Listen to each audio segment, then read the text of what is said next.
عزیز طلباء و طالبات، السلام علیکم ورحمۃ اللہ وبرکاتہ۔ جیسا کہ آپ جانتے ہیں کہ آج ہم ریویژن کرنے جا رہے ہیں۔ شروعات ہم پھر یہیں سے حاتم کی سخاوت سے کریں گے۔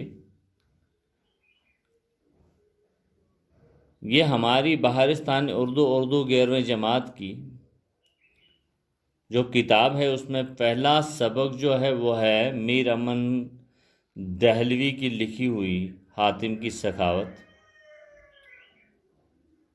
یہ اصل میں جو یہ حاتم کی سخاوت جو ہے، حاتم کی سخاوت کے عنوان کے تحت یہ میر امن کی کتاب باغ و بہار سے ماخوذ ہے۔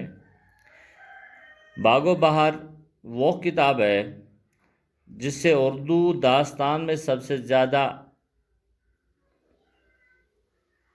اہم اور آسان و فہم زبان کی وجہ سے اردو ادب کی شاہکار داستان مانی جاتی ہے۔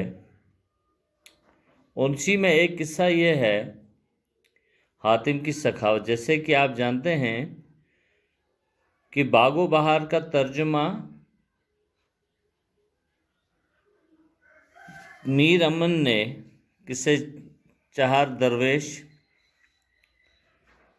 فارسی کی تصنیف،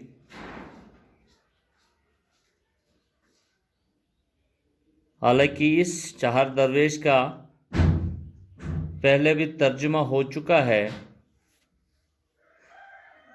تحسین نے کیا تھا۔ اس کے بعد پھر اسی چہار درویش کو میر امن نے باغ و بہار کے نام سے جو تشریح کری ہے،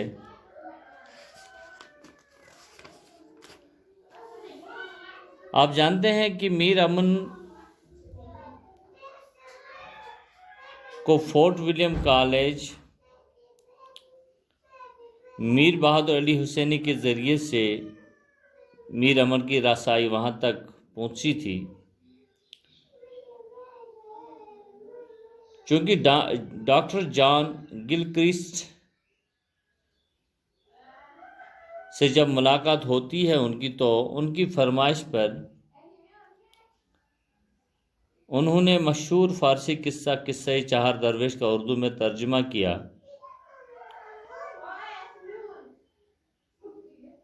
حالانکہ آپ جانتے ہیں کہ میر عطا حسین تحسین نے نوترج مرثا کے نام سے اس قصے کا بھی ترجمہ پہلے کر چکے تھے۔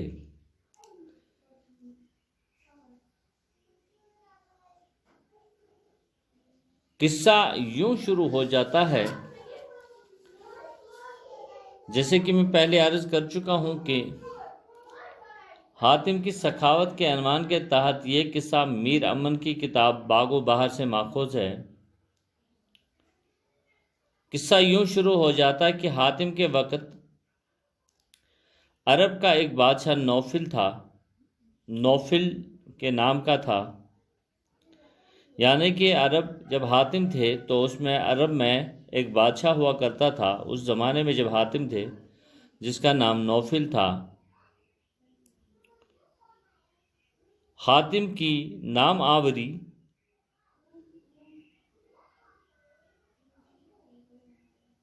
حاتم کی شہرت اور پھر یہی نام آوری اور شہرت حاتم کی دشمن بن بیٹھی۔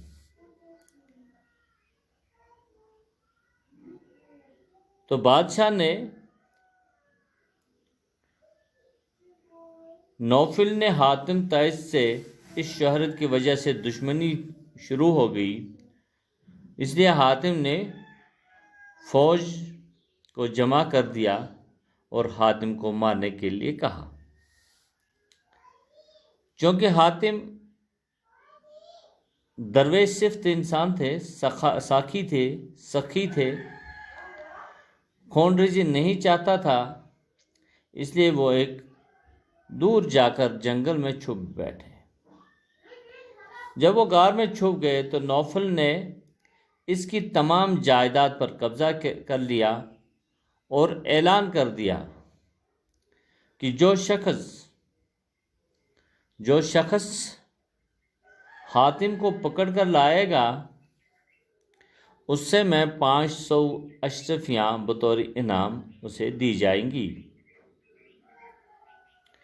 ایک روز ایک بوڑھا اپنی بیوی کے ساتھ جنگل میں اسی جگہ لکڑیاں چننے گیا جہاں حاتم چھپا ہوا تھا۔ باتوں باتوں میں بڑھیا کہنے لگی اپنے بوڑھے سے، اپنے خاوند سے، کہ اگر ہمیں حاتم مل جاتا تو ہم بادشاہ کی طرف سے انعام جو انہوں نے رکھا ہے حاتم پر،